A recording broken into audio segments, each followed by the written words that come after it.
guard starting at 18 years old. At 18 years old until I was 33 years old, I was working as a security guard. And in this industry, ladies and gentlemen, any security guard can tell you it's cruel. You see your boss, your supervisor, you name it. These people are vicious.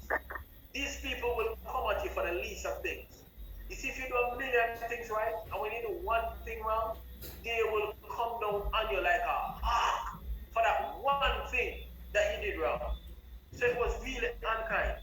I hated my job. However, I had to get up and go there every day. It's when I started at 18 years old, I was excited about the workload, and I was like over the moon excited.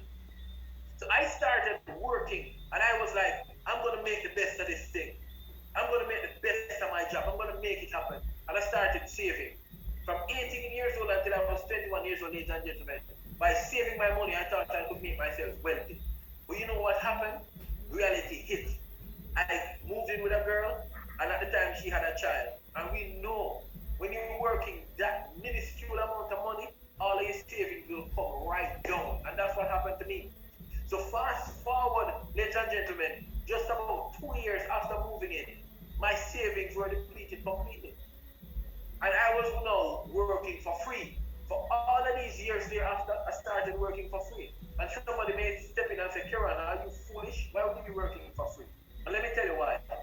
You see, any business, ladies and gentlemen, that's operating and earning less than they're spending, that business is not operating properly. Pretty soon it will crash. And I was earning $10, but my expenditures were $20. I was earning $20 and my expenditures were $40. Ladies and gentlemen, I was working for no money because I couldn't pay my bills. Therefore, I was going down into a hole. So guess what I had to do to fill my budget? Borrow. So I had to reach out to every single loan company. You name it. I borrowed from this loan company, and I started, doing whatever stupidness I borrowed the money for. And then, that money ran out, and I had to be paying from a salary. I had to borrow from another loan company just to get something done. And I had to borrow from another loan company to buy my furniture, and to borrow from another loan company. Before you know it, ladies and gentlemen, I found myself 10 years in the working world and almost $2 million in debt. Fast forward over the 10 years, I was over the $2 million mark in debt. And I was working. I was a working man.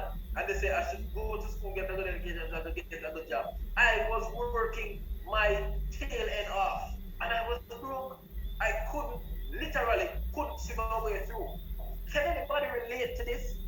Ladies and gentlemen, I was at a point where I was looking to myself and I was saying, Karen, it can't go on like this anymore. And I asked myself a very important question. I said, if you're doing what you're doing now, Karen, if you're doing what you're doing now for the next 30 years, will you be able to retire and be comfortable with yourself retiring from a job? And the answer to my question was a no. I was like, there's no way I could do it because at this point I didn't want a home, I didn't want a car, the only thing I owned was debt and a family. And ladies and gentlemen, I was at the point where I almost committed suicide.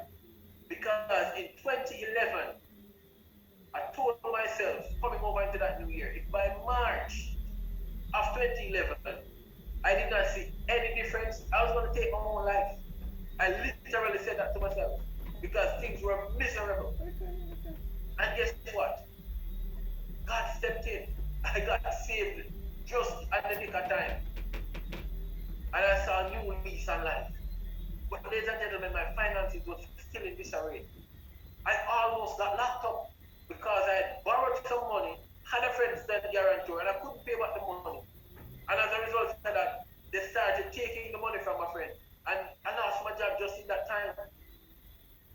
So I got sued, and I also almost got locked up. I was in a financial turmoil. I lost my girlfriend, ladies and gentlemen, because I was broke. I used to have to wash the same clothes over and over and over again just to wear them. I take them off today, I'm washing them tonight, putting them up on the line, because 2 or 3 days time I have to put those clothes back on. Once upon a time they used to call me Caribbean shorts, because I used to have this one Caribbean short. I promise you every day you see me, you're going to see me in it. Or every other day. That's how I used to live.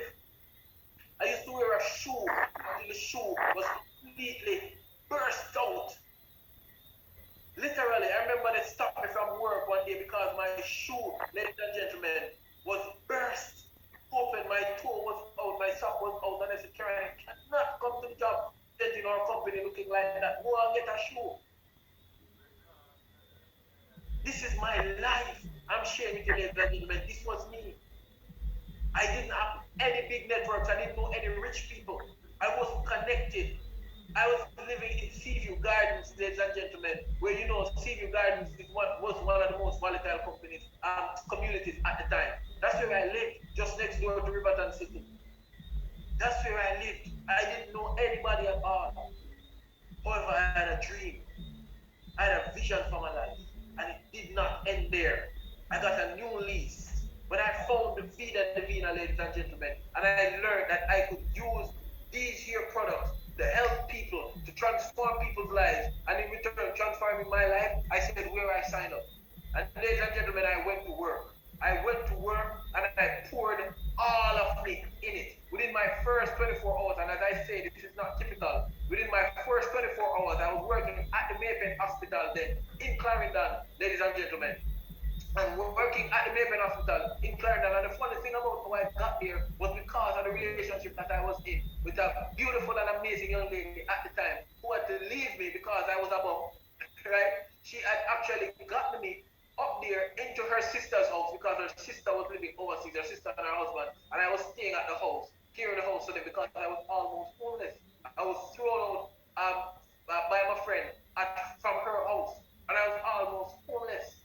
And she said, come, stay here. And I was there living, and I got a job working at the Maypen Hospital, ladies and gentlemen, and that was just my last straw. So when I heard about this, and I said, I'm going to pour all in, I spoke to everybody who passed me at that gate. And within my first 24 hours, ladies and gentlemen, I sold so many products that I ended up with $350,000 cash profit. $350,000 cash profit. No, this up until this point, I would have never earned even 60,000 Jamaican dollars in 1 month. I've never seen it before in 1 month. I was in all this debt, and I've never seen over 60,000 Jamaican dollars in 1 month. And I'm earning $360,000 in 24 hours. Ladies and gentlemen, I handed my resignation to my boss because that was it for me. Fast forward, ladies and gentlemen, to 2021, I managed to purchase myself a brand new vehicle. Cash, no bank loan, no bank has my title, no bank will never see me coming in their lines or going delinquent. Cash, all from my account, ladies and gentlemen, and that didn't even drop me because I could have bought 10 of those vehicles. Alright? A brand new Nissan Tiana. You can take a look at it, you see what I'm talking about. This car, the only thing it can't do is fly. Ladies and gentlemen, I've managed to move myself into this beautiful home here, the first person living here. When I moved in this house, nobody else. It's a brand new community, a brand new gated community, brand new scheme, and I'm the first person to live in this house. Ladies and gentlemen, I had the opportunity to rewrite my story thanks to this amazing company called Vida Divina. Right?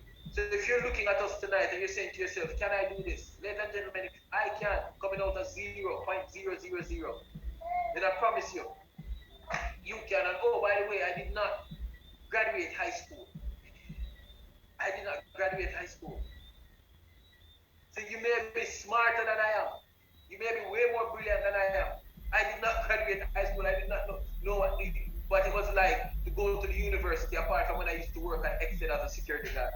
Apart from when I passed through at the University of West Indies for training, or UTEC to visit somebody, or to pick up something. That was basically it. For me, I do not know what it is like to sit in front of a lecturer, being lectured for a degree. Right? So if I could do this, ladies and gentlemen, you're probably smarter than I am because society says, Karen, you're not that smart, you're not that brilliant, you're not educated. You can. So at this time, I'm going to hand over back to our amazing host, our beautiful host, Lady Jody David. So if you don't believe me, she'll share some testimonies with you of people who are doing just the same thing, ladies and gentlemen, or even more. Lady Jody David,